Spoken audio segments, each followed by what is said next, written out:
Welcome to The Explainer. Today, we're diving into the dizzying, often contradictory world of early 20th century England. It was a time of unbelievable progress and, at the very same time, shocking regress.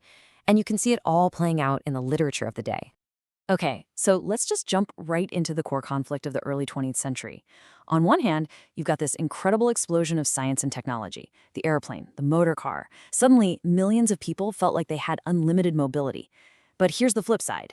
Those very same inventions become tools for mass slaughter in two world wars. We get nuclear power, which promises this amazing new future, but it also hangs the threat of universal destruction over everyone's head. It was this crazy paradox, massive scientific leaps forward happening at the exact same time as a kind of moral and spiritual collapse.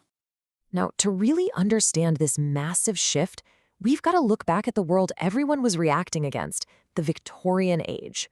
We tend to think of it as this very stiff, very stable period, right? But that stability was resting on some really specific ideas that were about to get completely blown apart.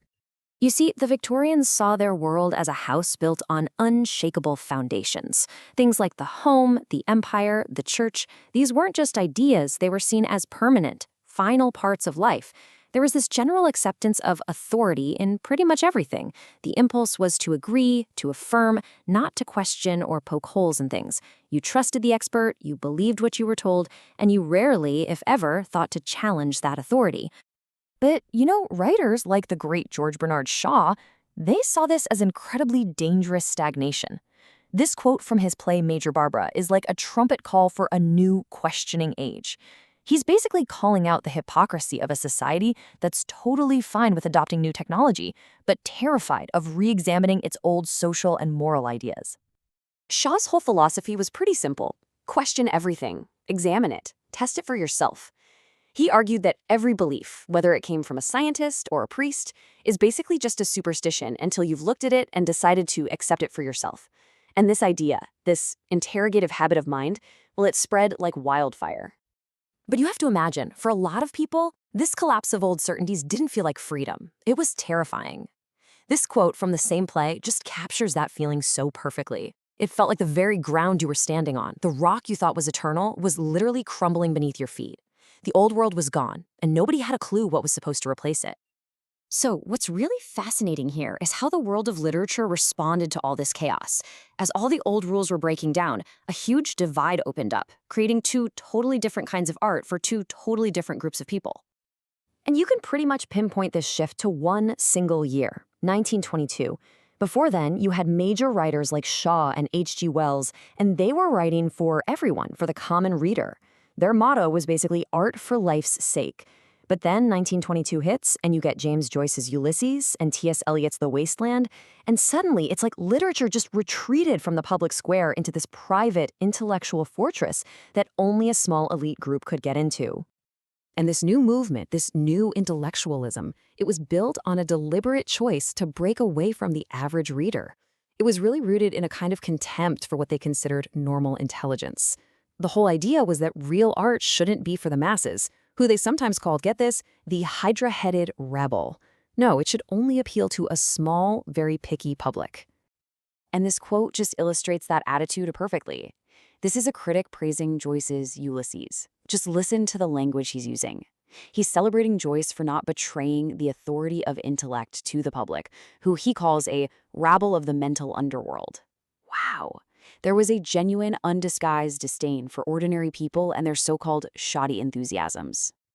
Okay, so let's zoom out a bit and see how this cultural shift started to play out across the rest of society, especially in the years after World War II, when the welfare state really came into its own.